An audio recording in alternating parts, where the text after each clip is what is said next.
Sir ನಮಸ್ಕಾರ, ನಾನು ಗೋವಿಂದ್. ನನಗೆ ನೈತಿಕವಾಗಿ ಕೆಳಗೆ ಬಿದ್ದವ್ರ ಜೊತೆ ಮಾತಾಡೋದಕ್ಕೆ ಇಷ್ಟ ಆಗೋಲ್ಲ. ಓಕೆ ಸರ್, ನಿಮ್ಗೆ ಇಷ್ಟ ಇಲ್ಲ ಅಂದರೆ ಇನ್ಮೇಲೆ ಯಾವತ್ತೂ ನಾನು ಫೋನ್ ಮಾಡೋದಿಲ್ಲ. ಇವತ್ತು ಕಡೆ ಬಾರಿ ನನ್ನ ಮಾತು ಕೇಳಿಸ್ಕೊಂಬಿಡಿ. ಆಯಿತು, ಏನು ಹೇಳಬೇಕ? ಮುಂದಿನ ಭಾನುವಾರ ನೀವು ನಮ್ಮ ಮನೆಗೆ ಬರಬೇಕು ಸರ್. ಯಾಕೆ? ಶೀಲಾಗೆ ಅವತ್ತು ಹೊಸ ಬಾಳು ಸಿಗ್ತಾ ಇದೆ, ಅವಳಿಗೆ ನೀವು ಆಶೀರ್ವಾದ ಮಾಡಬೇಕು. ಅರ್ಚನಾ ಬಾಳು ಹಾಳು ಮಾಡಿ ಶೀಲಾಗೇನು ಹೊಸ ಬಾಳು ಕೊಡ್ತೀವ ನೀನು? ನೀನು ಇಷ್ಟರ ಮಟ್ಟಿಗೆ ನಾಚಿಕೆ ಬಿಟ್ಟು ಅನ್ನೋದು ಗೊತ್ತಿರಲಿಲ್ಲ ನನಗೆ. Shame on you. ಸರ್, ನೀವು ಬುದ್ಧಿಜೀವಿಗಳು, ಹಿಂದೆ ಮುಂದೆ ತಿಳಿದೇ ಹೀಗೆ ಮಾತಾಡೋದು ತಪ್ಪು. ಇಂಥ ಘಟನೆಗೆ ನಿಮ್ಮಂಥವ್ರು ಸಾಕ್ಷಿ ಆದರೆ ತಾನೇ ಸಮಾಜ ಸುಧಾರಣೆ ಆಗೋದು. ಪ್ಲೀಸ್ ಸರ್, ಇಲ್ಲ ಅನ್ಬೇಡಿ, ದಯವಿಟ್ಟು ಬನ್ನಿ. ಇದು ಲಜ್ಜಿಗೆ ಹಿಡಿತನದ ಪರಮಾವಧಿ. ಸರ್, ಅರ್ಚನಾನು ಬರ್ತಿದ್ದಾಳೆ, ವಿನೋದು ಮತ್ತು ನನ್ನ ಫ್ರೆಂಡ್ಸ್ ಎಲ್ಲ ಬರ್ತಾ ಇದ್ದಾರೆ. ನೀವು ಬಂದೇ ಬರ್ತೀರಾ ಅನ್ನೋ ನಂಬಿಕೆಯಲ್ಲಿ ಫೋನ್ ಇಡ್ತಾ ಇದ್ದೀನಿ. ದಯವಿಟ್ಟು ಬನ್ನಿ. ಬಾಯ್.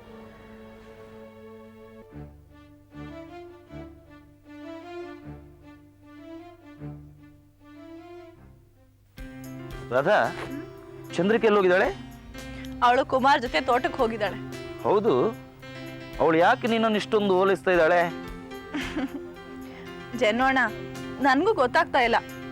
ಮೊದಲ ದಿನ ಮದುವೆ ಪ್ರಸ್ತಾಪ ಮಾಡಿದಾಗ ನೀವು ಇದ್ರಿ, ಜಗಳ ಆಡಿದ್ರೆ. ಆಮೇಲೆ ಅವಳು ನನಗೆ ಪಿಟೀಲ್ ಕುಯ್ದಿದ್ದು. ಅರುಣ್ ತುಂಬಾ ಒಳ್ಳೆ ಹುಡುಗ, ಅವ್ನು ಹಾಗೆ ಅವ್ನು ಹೀಗೆ, ಜಡ್ಜ್ ಮಗ, ನೀನು ಅವ್ನ ಮದುವೆ ಆದ್ರೆ ಸುಖವಾಗಿರ್ತೀಯ ಅಂತ. ಹಾಗೆ ಹೇಳಿದ್ಲಾ? ನೀನ್ ಸುಮ್ಮನೆ ಇರು, ಅದೆಲ್ಲ ಏನು ನಡೆಯಲ್ಲ. ನೋಡ್ತಾ ಇರು, ನಾನು ಅವಳಿಗೆ ಹೇಗೆ ಚಳ್ಳೆ ಹಣ್ಣು ತಿನ್ನಿಸ್ತೀನಿ ಅಂತ. ಅವಳ ಬಗ್ಗೆ ನೀನು ತುಂಬ ಕೇರ್ಫುಲ್ ಆಗಿರ್ಬೇಕು ರಾಧಾ. ತನ್ನ ಆಸೆ ಈಡೇರುವುದಿಲ್ಲ ಅಂತ ಅವಳಿಗೆ ಏನಾದರೂ ಅನುಮಾನ ಬಂದರೆ ಡೆಸ್ಪರೇಟ್ ಆಗಿ ಅವಳು ಏನು ಬೇಕಾದರೂ ಮಾಡ್ತಾಳೆ. ನೀನೇನು ಯೋಚನೆ ಮಾಡಬೇಡ ಅಣ್ಣ. ಅವಳು ಇದುವರೆಗೂ ಏನೇನು ಮಾಡಿದ್ಲು, ಯಾರ್ಯಾರ ಜೊತೆ ಏನೇನು ಡೀಲ್ ಮಾಡಿದಾಳೆ ಅಂತ ನಾನೆಲ್ಲ ಕೇಳಿಸ್ಕೊಂಡಿದ್ದೀನಿ. ಸಮಯ ಬಂದಾಗ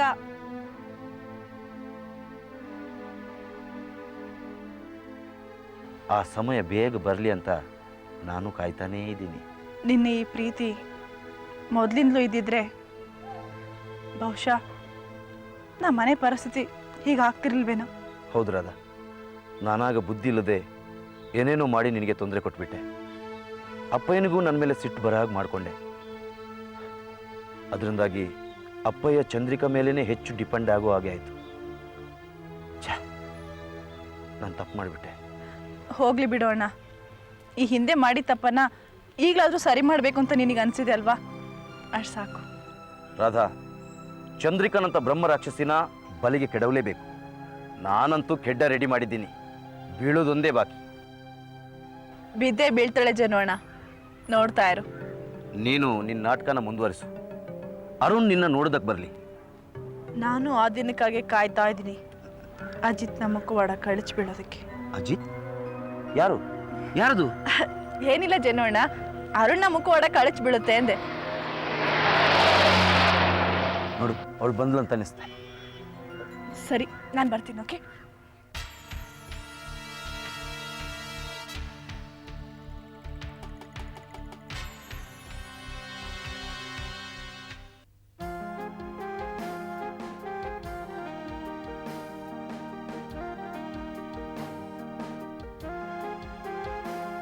ಸರ್, ಬನ್ನಿ ಬನ್ನಿ ಬನ್ನಿ ಬನ್ನಿ. ನಮಸ್ಕಾರ.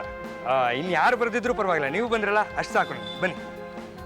ನಾನು ನಿನ್ನ ಹತ್ರ ಕಾಂಪ್ಲಿಮೆಂಟ್ ತೊಗೊಳಕ್ಕೆ ಬರಲಿಲ್ಲ.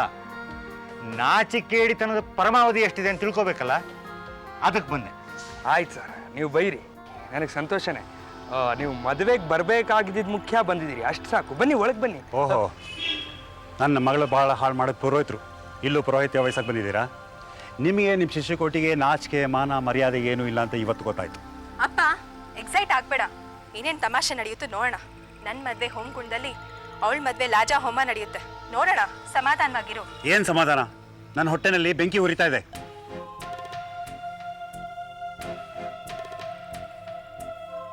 ಆಯ್ತು ಬಿಡಿ. Okay, thanks. ನನ್ನ ಆಹ್ವಾನಕ್ಕೆ ನೀವೆಲ್ಲ ಬೆಲೆ ಕೊಟ್ಟು ಬಂದಿದ್ದಕ್ಕೆ. ಮದುವೆ ಸಾಂಪ್ರದಾಯಿಕವಾಗಿ ನಡಿಬೇಕು ಅನ್ನೋಕ್ಕಿಂತ ಮುಖ್ಯವಾಗಿ ರಿಜಿಸ್ಟ್ರೇಷನ್ ಆಗಬೇಕು ಅನ್ನೋದು ನನ್ನ ನಂಬಿಕೆ. ಹಾಗಾಗಿ ರಿಜಿಸ್ಟ್ರೇಷನ್ ಮುಂಚೆನೇ ಆಗೋಗಿದೆ. ಈಗೇನೆಂದರೆ, ಹೊಸ ದಂಪತಿಗಳಿಗೆ ನೀವೆಲ್ಲ ಚೆನ್ನಾಗಿರಿ ಅಂತ ಹರಿಸಿ 100 ಕಾಲ ಸುಖವಾಗಿ ಬಾಳಿ ಅಂತ ಆಶೀರ್ವಾದ ಮಾಡಬೇಕು. ಮೊದಲನೇ ಹೆಂಡತಿ ಬದುಕಿರ್ಬೇಕಾರೆ ರಾಜಾರೋಷವಾಗಿ ಇನ್ನೊಬ್ಬಳನ್ನ ಮದುವೆ ಆಗ್ತಾರನ್ನು ನೋಡ್ತಾ ಇರೋದು ನಾನು ಇವತ್ತೇ. ನಿನಗೆ ಆಶೀರ್ವಾದ ಅಲ್ಲ, ಶಾಪ ಶಾಪ ತಟ್ಟುತ್ತೆ. ಹೆಣ್ಣು ಕೊಟ್ಟು ಮಾವ ಸಂಕಟದಿಂದ ದುಃಖ ಪಡ್ತಾ ಶಾಪ ಕೊಡ್ತಿದ್ರೆ ನಗ್ತಾ ಇದೆಯಲ್ಲ. ಅಲ್ಲಯ್ಯ, ಅರ್ಚನಾ ನಿನಗೇನೇ ಅಂತ ದ್ರೋಹ ಮಾಡಿರೋದು? ದ್ರೋಹ ಮಾಡಿರೋದು ಇವನನ್ನ ಸರ್ವನಾಶ ಮಾಡ್ಬಿಡ್ತೀನಿ. ಅಪ್ಪ ಪ್ಲೀಸ್ ಸುಮ್ಮನೆ ಇರು. ಆಯ್ತು ಆಯ್ತು, ಓಕೆ. ಈಗ ಬನ್ನಿ, ಒಳಗೆ ಬನ್ನಿ, ಎಲ್ಲ ಒಳಗೆ ಬನ್ನಿ, ಹೋಗೋಣ. ಬನ್ನಿ ಸರ್. ಹಾಂ ಬನ್ನಿ ಸರ್. ಅಮ್ಮ ಅಮ್ಮ, ವಧುವರನ್ನು ಕರ್ಕೊಂಬ. ಬೇರೆ ಆರಾಮ? ಬನ್ನಿ ಬನ್ನಿ.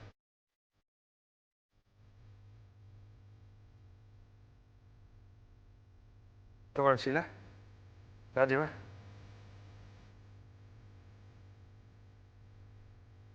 ಇಬ್ರು ಹಾಕಿ.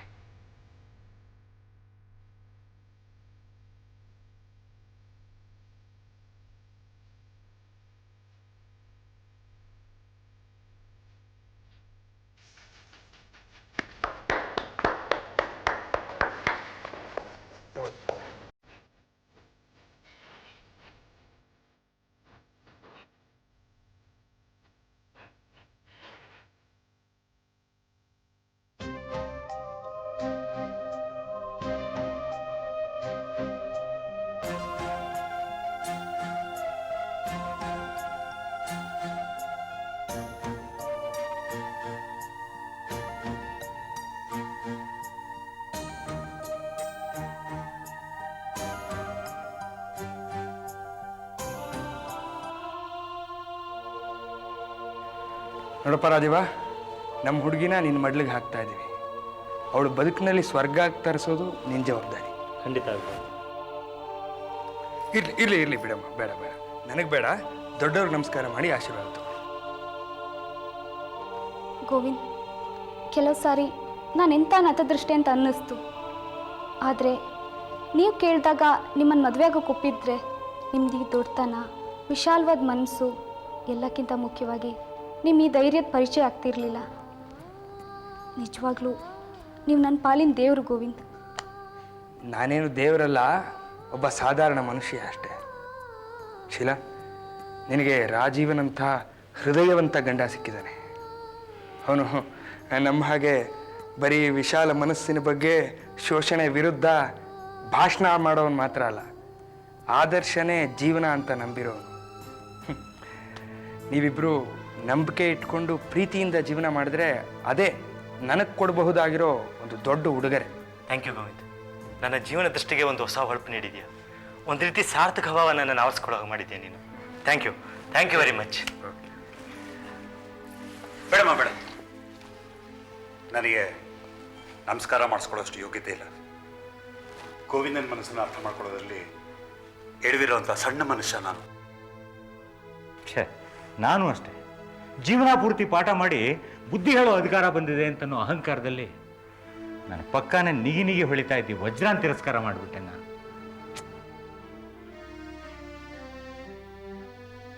ದೀರ್ಘ ಸುಮಂಗಲಿ ಭವ. ಇವನು ನಾನು ಹೆತ್ತು ಮಗ, ಇವನು ಹೇಗೆ ಅನ್ನೋದನ್ನೇ ನಾನು ಅರ್ಥ ಮಾಡ್ಕೊಂಡಿಲ್ಲ. ನನ್ನ ಸೊಸೆ ಬುದ್ಧಿಗೆಟ್ಟು ಏನೇನೋ ಮಾತಾಡಿದ್ಲು. ಅವಳಿಗೆ ಬುದ್ಧಿ ಹೇಳಬೇಕಾದ ನಾನು ಅವಳು ತಾಳಕ್ಕೆ ತಕ್ಕನ ಹಾಕ್ಕೊಂಡಿದ್ದೆ. ಆಡಬಾರ್ದು ಮಾತಾಡಿ ನಿನ್ನ ಮನಸ್ಸು ನೋಯಿಸ್ಬಿಟ್ಟಿದ್ದೀನಿ. ನನ್ನನ್ನು ಕ್ಷಮಿಸಮ್ಮ.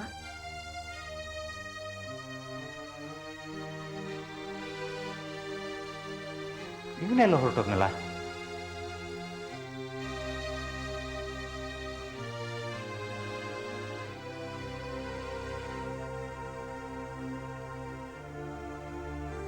ಹೌದಯ್ಯ ಗೋವಿಂದು, ನಾವು ತೀರಾ ಸಣ್ಣ ಜನ, ನಿನ್ನ ತಪ್ಪು ತಿಳ್ಕೊಂಡಿದ್ವಿ.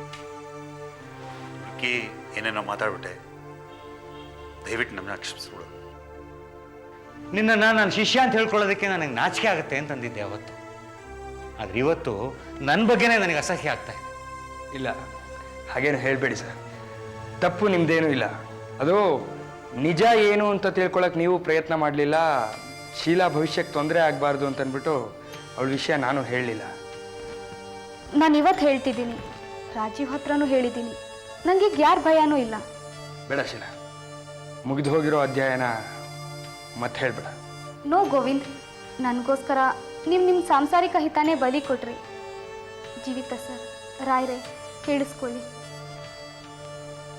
6 ತಿಂಗಳ ಹಿಂದೆ ಊರು ಬಿಟ್ಟು ಪೂನಾದಲ್ಲಿ ಒಂದು NGO ಕಂಪ್ನಿ ಸೇರಿದೆ. ಅಲ್ಲಿನ ಮುಖ್ಯಸ್ಥ ನನ್ನನ್ನು ಬಳಸ್ಕೊಳ್ಳೋಕೆ ಟ್ರೈ ಮಾಡ್ದ. ಟಿಪ್ಸು ನಾಟಕ ಆಡ್ದ. ನನ್ನನ್ನು ನಂಬಿಸಿ. ಸಾಕು ಸಾಕು, ಮುಂದಿನ ಕಥೆ ಎಲ್ಲ ನೀನು ಹೇಳಬೇಕಾಗಿಲ್ಲ. ಈಗ ರಾಜೀವ್ನಂಥ ಒಳ್ಳೆ ಮನುಷ್ಯ ನೀನು ಸಿಕ್ಕಿದಾನಲ್ಲ, ಇನ್ಯಾಕೆ? ಪ್ಲೀಸ್ ಗೋವಿಂದ್, ನನ್ನನ್ನು ಮಾತಾಡೋಕೆ ಬಿಡಿ. ಆ ರಾಕ್ಷಸ ನನ್ನನ್ನು ಉಪಯೋಗಿಸ್ಕೊಂಡು ನನ್ನ ಕೆಲವು ಫೋಟೋ ತೆಗ್ದ. ನನ್ನ ಜೊತೆ ಇನ್ನೂ ಕೆಲವು ಹುಡುಗಿರನ್ನ ದುಬೈಗೆ ಮಾರಾಟ ಮಾಡೋಕ್ಕೆ ಪ್ರಯತ್ನ ಪಟ್ಟ. ಕಷ್ಟಪಟ್ಟು ನನಗಿದ್ದ ಒಂದೇ ಆಸರೆ ಗೋವಿಂದ ಅವ್ರಿಗೆ ಫೋನ್ ಮಾಡಿದೆ. ನನ್ನೊಬ್ಳ ಪಾಲಿಗೆ ಮಾತ್ರ ಅಲ್ಲ, ಅಲ್ಲಿದ್ದ ಎಲ್ಲ ಹೆಣ್ಮಕ್ಳ ಪಾಲಿಗೆ ದೇವರಾಗಿ ಬಂದರು. ಉಪಾಯ ಮಾಡಿ ನಮ್ಮನ್ನೆಲ್ಲ ಬಿಡಿಸಿದ್ರು. ಅಲ್ಲಿದ್ದ ಫೋಟೋನೆಲ್ಲ ನಾಶ ಮಾಡಿದ್ರು. ತಮ್ಮ ಜೀವನೇ ಒತ್ತೆ ಇಟ್ಟು ಆ ರಾಕ್ಷಸನ ಬಲೆಯಿಂದ ನನ್ನನ್ನು ಬಿಡಿಸಿದ್ರು. ಗೋವಿಂದ್ ಬರದೇ ಹೋಗಿದ್ರೆ ಇಷ್ಟು ಹೊತ್ತಿಗೆ ನನ್ನ ಬಾಳು ನಾಶ ಆಗ್ತಿತ್ತು. ಹಾಗೆ ರಾಜೀವ್ ನನ್ನ ಕತೆ ಕೇಳಿನೂ ನನ್ನನ್ನು ಮದುವೆ ಆಗೋಕೆ ಒಪ್ಕೊಂಡಿರೋದು ಅವ್ರ ಗ್ರೇಟ್ನೆಸ್. ಶೀಲಾ, ಇದು ನಿನ್ನ ಕಡೆಯಿಂದ ಆದ ಅಪರಾಧ ಅಲ್ಲ. ನೀನು ಪರಿಸ್ಥಿತಿಯ ಬಲಿಪಶುವಾಗಿದ್ದೆ. ಗೋವಿಂದನೇ ನಿಜವಾದ ಹೀರೋ. ಗೋವಿಂದ್, ನಾನು ದುಡುಕ್ಬಿಟ್ಟೆ. ತುಂಬ ಸಾಧಾರಣ ಹುಡುಗಿಯಾಗಿ ಯೋಚನೆ ಮಾಡಿದೆ. ಲೇಖನಗಳಲ್ಲಿ ಶೋಷಣೆಗೊಳಗಾದ ಮಹಿಳೆಯರ ಬಗ್ಗೆ ಉದ್ದುತ್ತ ಮಾತುಗಳನ್ನ ಬರೆತಿದ್ದು ನಾನು ನಿನ್ನ ಮುಂದೆ ಶಬ್ದ ಮಾಡೋ ಖಾಲಿ ಪಾತ್ರೆ ಆಗ್ಬಿಟ್ಟೆ. ಆದರೆ ನೀನು ತುಂಬಿದ್ರು ತುಳ್ಕುದ್ ಕೊಡ ಆಗ್ಬಿಟ್ಟೆ. ಗೋವಿಂದ್, ಪ್ಲೀಸ್ ನನಗೆ ಕ್ಷಮಿಸ್ತೀರಾ ಅಲ್ವಾ? ಅರ್ಚನಾ, ನಾನು ನಿನಗೊಂದು ಮಾತು ಹೇಳಿದ್ದೆ ಮದುವೆ ದಿನ, ನೆನಪಿದೆಯಾ? ಒಬ್ರ ಮೇಲೆ ಒಬ್ರಿಗೆ ನಂಬಿಕೆ ಇರಬೇಕು, ಅದು ಮುಖ್ಯ ಅಂತ. ನೀನೇ ನನ್ನನ್ನು ತಪ್ಪು ತಿಳ್ಕೊಂಬಿಟ್ಟೆ. ಅಂದಮೇಲೆ ನಿಮ್ಮಪ್ಪ ಆಗಲಿ ಅಥವಾ ನಮ್ಮ ಮೇಷ್ಟ್ರ ಆಗಲಿ ನನ್ನನ್ನು ತಪ್ಪು ತಿಳ್ಕೊಳ್ಳೋದ್ರಲ್ಲಿ ಆಶ್ಚರ್ಯ ಏನಿದೆ? ತಪ್ಪು ತಿಳುವಳಿಕೆ ಆಗಿತ್ತಲ್ಲ, ಈಗೆಲ್ಲ ಸರಿ ಹೋಯ್ತಲ್ಲ ಬಿಡಿ. ಗೋವಿಂದ್ ತುಂಬ ದೊಡ್ಡ ಮನುಷ್ಯ ಅರ್ಚನಾ. ಅವ್ರನ್ನ ಗಣ್ಣಾಗಿ ಪಡಿಯೋಕ್ಕೆ ನೀನು ತುಂಬ ಅದೃಷ್ಟ ಮಾಡಿದ್ದೆ. ಆಯ್ತು ಆಯ್ತು, ಓಕೆ. ಈಗ ನಡೀರಿ, ಶೀಲಾ ಮದುವೆ ಹೋಳಿಗೆ ಊಟ ಮಾಡೋಣ. ಅರ್ಚನಾ ಎಲ್ಲರೂ ಕರ್ಕೊಂಬ. ಬಾರೋ ಬಾರೋ ಕಿಟ್ಟಪ್ಪ, ಬಾರೋ, ಎಲೆ ಹಾಕಿದ್ಯಾ ನೋಡು.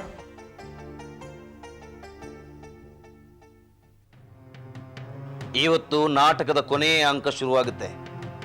ಇದರಲ್ಲಿ ಯಾರ್ಯಾರು ಚಿತ್ತಾಗ್ತಾರೋ ನೋಡ್ಬೇಕು. ಜನ್ನು, ನಾವು ನಮ್ಮ ರಾಧನ ಅಂಡರ್ ಎಸ್ಟಿಮೇಟ್ ಮಾಡೋ ಹಾಗೆ ಇಲ್ಲ. ಇವಳು ಎಷ್ಟು ಚೆನ್ನಾಗಿ ನಾಟಕ ಆಡಿದಾಳೆ ಅಂದರೆ ಇವಳ ಬಲೆನಲ್ಲಿ ಆಗಲೇ ಚಂದ್ರಿಕಾ ಬಿದ್ದಾಗಿದೆ ಅಲ್ಲ. ಇವಳು ಅರುಣ್ನ ಮದುವೆ ಮಾಡ್ಕೊಳ್ಳೋದಕ್ಕೆ ಒಪ್ಕೊಂಡ್ಬಿಟ್ಟಿದ್ದಾಳೆ ಅಂತಾನೆ ಅವಳು ನಂಬಿದಾಳೆ. ಆ ಕೆಟ್ಟ ಹೆಂಗಸಿಗೆ ಅದೆಷ್ಟು ದುರಾಸೆ ಅಂತಂದ್ರೆ ಇವಳು ಆಡ್ತಿರೋದು ನಾಟಕ ಅಂತಾನೂ ಅವಳಿಗೆ ಗೊತ್ತಾಗಿಲ್ಲ. ಆ ಅರುಣ್ ಬರ್ಲಿ, ಅವ್ರಿಬ್ರಿಗೂ ನಾನೇನು ಅಂತ ಇವತ್ತು ಗೊತ್ತಾಗುತ್ತೆ. ಅಲ್ಲ, ಅದ್ ಯಾವನೋ ತಲೆ ಮಾಸ್ನೋರಿಗೆ ನನ್ನನ್ನು ಗಂಟು ಹಾಕೋದಕ್ಕೆ ನೋಡ್ತಿದ್ದಾಳಲ್ಲ ಇವಳು. ಅವಳು ನಿನಗೇನು ಗಂಟಾಕುತ್ತೆ? ನಾನು ಅವಳಿಗೆ ಹೇಗೆ ಗಂಟಾಕ್ತೀನಿ ನೋಡ್ತಿರು.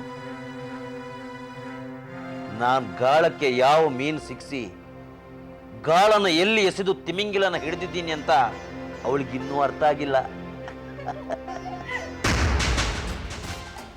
ಏ ಜನ್ನು,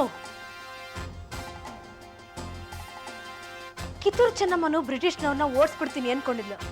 ಆದ್ರೆ ಅವ್ರ ಫಿರಂಗಿಗಳಿಗೆ ಅವರು ಸಗಣಿ ನೀರು ಸುರಿದು ಟುಸ್ ಅನ್ಸ್ಬಿಟ್ರು. ಗೊತ್ತಾ ನಿನಗೆ? ಕಿತ್ತೂರು ರಾಣಿ ಚೆನ್ನಮ್ಮನ ಹೆಸರು ಹೇಳೋ ಯೋಗ್ಯತೆ ಕೂಡ ನಿನಗಿಲ್ಲ. ನೀನೊಬ್ಳು ರಾಕ್ಷಸಿ. ತಪ್ಪು ಮಾಡಿದವ್ರಿಗೆ ನಾನು ರಾಕ್ಷಸಿನೇ. ನನ್ನನ್ನ ನೀನೇನು ಮಾಡಕ್ಕಾಗಲ್ಲ. ಈ ಡಾಕ್ಯುಮೆಂಟ್ಸ್ ಸ್ಪಷ್ಟವಾಗಿ ಹೇಳ್ತಾ ಇದೆ, ಕಾರ್ಯಪ್ಪನವರ ಆಸ್ತಿಗೆಲ್ಲ ಅವರ ಹೆಂಡತಿಯಾದ ನಾನೇ ವಾರಸುದಾರಳು ಅಂತ. ಅವರ ಹೆಂಡತಿ ವಾರಿಸುದಾರಳಾಗಿದ್ರೆ ನನಗೇನು ಬೇಸರ ಇಲ್ಲ. ಆದ್ರೆ ನೀನಂತೂ ವಾರಿಸುದಾರಳಾಗೋದಕ್ಕೆ ಸಾಧ್ಯನೇ ಇಲ್ಲ. ನಿನ್ ಕಣ್ಣನ್ನ ಚೆನ್ನಾಗಿ ಬಿಟ್ಟು ನೋಡು. ಈ ಡಾಕ್ಯುಮೆಂಟ್ ಕಾಪಿನಲ್ಲಿ ಕ್ಲಿಯರ್ ಆಗಿ ಬರ್ದಿದೆ ನಾನೇ ವಾರಸುದಾರಳು ಅಂತ. ನಿನ್ನನ್ನ ಈ ಹೆಂಗಸನ್ನ ಒದ್ದು ಓಡಿಸ್ತೀನಿ. ಆಗ ಏನ್ ಮಾಡ್ತೀಯ ಮಾಡು.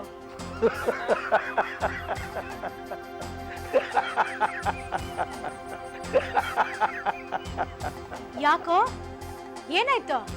ನಿಮ್ಮಪ್ಪನ ಆಸ್ತಿ ಸಿಗ್ಲಿಲ್ಲ ಅಂತ ಹುಚ್ಚಿಗೆ ಚಿಡಿತೇನೋ? ಚಂದ್ರಿಕಾ ಚಂದ್ರಿಕಾ ಅಲ್ಲ, ಚಿಕ್ಕಮ್ಮ ಅಂತ ಬೊಗಳೋ. ಚಿಕ್ಕಮ್ಮ ಅಂತಾನ? ಮದನ್ನ ಏನಂತ ಕರೀಲಿ? ಚಿಕ್ಕಮ್ಮ ಅನ್ನೋ ಗೌರವ ಇಲ್ದೆ ಏನೇನೋ ಮಾತಾಡ್ತೀಯ. ನಿನ್ನ ನಿನ್ನ ಜನ್ನು, ಯಾರದ ಆ ಮದನ್ನ? ಅದನ್ನ ಅವಳನ್ನೇ ಕೇಳು. ಅವಳ ಮದನ ಕಾಮರಾಜ ಯಾರು ಅಂತ ಹೇಳೆ. ಚಂದ್ರಿಕಾ ಅಲಿಯಾಸ್ ಚಂದ್ರಕಲಾ. ಏಯ್, ಸದ್ರಾ ಕೊಟ್ಟು ಸಿಂಹಾಸನದ ಮೇಲೆ ಕೂತ್ಕೊಂಡಿರೋ ನಾಯಿ ತರ ಬೊಗಳ್ತಿದ್ಯಲ್ಲ. ಈ ಆಸ್ತಿ ಎಲ್ಲ ನಂದು. ನಾನು ನಿನಗೆ ಭಿಕ್ಷೆ ಹಾಕಿದ್ರೆ ಉಂಟು, ಇಲ್ಲ ಅಂದ್ರೆ ನೀನು ನಿನ್ನ ಹೆಂಡತಿ ಇಬ್ರು ಉಡುಪಿ ಮಠದ ಮುಂದೆ ಟೌಲ್ ಹಾಸ್ಕೊಂಡು ಕೂತ್ಕೋಬೇಕಾಗತ್ತೆ. ಹೌದಾ? ಅಯ್ಯಯ್ಯೋ, ತಪ್ಪಾಗೋಯ್ತು ಚಿಕ್ಕಮ್ಮ, ಕ್ಷಮಿಸಿಬಿಡಿ.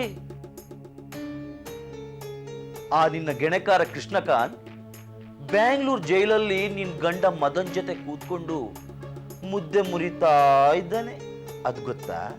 ಯಾವ ಮದನ್ನು, ಯಾವ ಕೃಷ್ಣಕಾಂತ್? ಕೂಗಾಡ್ಬೇಡ ಚಿಕ್ಕಮ್ಮ. ಇಲ್ಲಿ ನೋಡು, ಮದನ್ ನಿಂತರ ಇರೋಳನ್ನೇ ಮದುವೆ ಆಗಿದ್ದಾನೆ.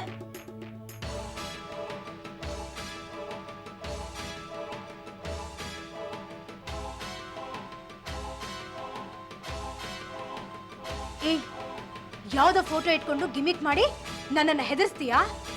ಸುಳ್ಳು ಹೇಳಿ ನನ್ನನ್ನ ಬ್ಲಾಕ್ ಮೇಲ್ ಮಾಡ್ತಿದ್ದಾನೆ ಅಂತ ನಿನ್ ಮೇಲೆ ಪೊಲೀಸ್ ಕಂಪ್ಲೇಂಟ್ ಕೊಡ್ತೀನಿ ನಾನು. ಜನ್ನು, ಏನೋ ಇದೆಲ್ಲ?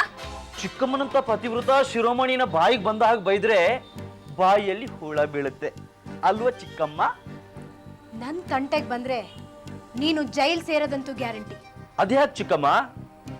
ಇಲ್ಲಿ ನೋಡು, ಆ ಮದನ್ ವೋಟರ್ ಐಡಿ ಒಟ್ಟಿಗೆ ರೇಷನ್ ಕಾರ್ಡ್ ಅಲ್ಲೂ ಅವನ ಹೆಸರು ಜೊತೆ ನಿನ್ನ ಹೆಸರು ಸೇರಿಸಿದಾನೆ. ಒಂದ್ ನಿಮಿಷ, ನೀನ್ ಯಾರಿಗೆ ಫೋನ್ ಮಾಡ್ಬೇಕಂತಿದ್ಯಾ ಅವರೇ ನಿನ್ನನ್ನು ಹುಡ್ಕೊಂಡ್ ಬಂದಿದ್ದಾರೆ ನೋಡು. ಹಲೋ, ನಿನ್ ಕಂಪ್ಲೇಂಟ್ ಏನಂತ ಹೇಳು ಚಿಕ್ಕಮ್ಮ. ಇನ್ಸ್ಪೆಕ್ಟರ್, ಮೊದಲು ಅವನ್ನ ಅರೆಸ್ಟ್ ಮಾಡಿ. ಅವರಪ್ಪ ನನ್ನ ಹೆಸರಿಗೆ ಆಸ್ತಿ ಬರೆದ್ರು ಅನ್ನೋ ಸಿಟ್ನಲ್ಲಿ ನನ್ನ ಕ್ಯಾರೆಕ್ಟರ್ ಬಗ್ಗೆ ಏನೇನೋ ಬೊಗಳ್ತಾ ಇದ್ದಾನ ಅವನು. ಏಯ್ ಮುಚ್ಚೆ ಬಾಯಿ. ಮುಚ್ಚೆ ಬಾಯಿ?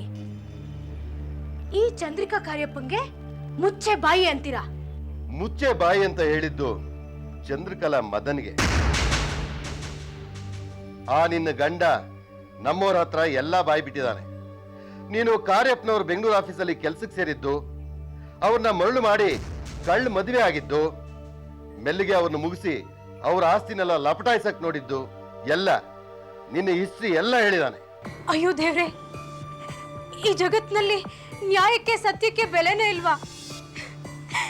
ದೇವ್ರಂತ ನನ್ನ ಗಂಡ ಎಲ್ಲೋ ಹೋಗಿ ನನ್ನನ್ನ ಈ ಪರಿಸ್ಥಿತಿಗೆ ತಂದ್ಬಿಟ್ರಲ್ಲ, ಅವ್ರನ್ನ ನಾನ್ ಮುಗಿಸ್ತೀನ?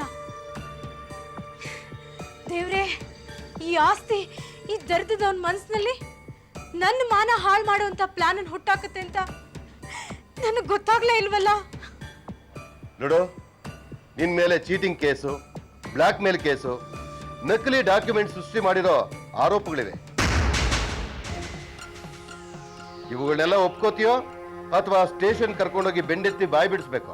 ಅಯ್ಯೋ ದೇವ್ರೆ, ನಾನು ಏನ್ ತಪ್ಪು ಮಾಡಿದೆ ಅಂತ ನನ್ನ ಇಂಥ ಕೆಟ್ಟ ಮಾತುಗಳಲ್ಲಿ ಬೈತಾ ಇದ್ದಾರೆ. ಇಂಥ ಪರಿಸ್ಥಿತಿನಲ್ಲಿ ಅವ್ರು ನನ್ನ ಬಿಟ್ಟು ಹೊಟ್ಟೋದ್ರು. ಅವ್ರ ಪಾದ ಸೇವೆ ಮಾಡ್ಕೊಂಡು ಅವ್ರು ಹಾಕಿದನ್ ತಿನ್ಕೊಂಡು ನಾನು ನೆಮ್ಮದಿಯಾಗಿದ್ನಲ್ಲಪ್ಪ. ನಿನ್ನ ಕಷ್ಟ ದೇವರಿಗೆ ಅರ್ಥ ಆಗಿದೆ ಚಂದ್ರಿಕಾ. ಅಪ್ಪ, ಮಾವ, ಅಪ್ಪ ಅಪ್ಪ, ಇಷ್ಟು ದಿವಸ ಎಲ್ಲೋಗಿದ್ದೆಪ್ಪ? ಅಪ್ಪ ನಿಮ್ಗೆ ಏನಾಗಿತ್ತು? ಎಲ್ಲೋಗಿದ್ರಿ?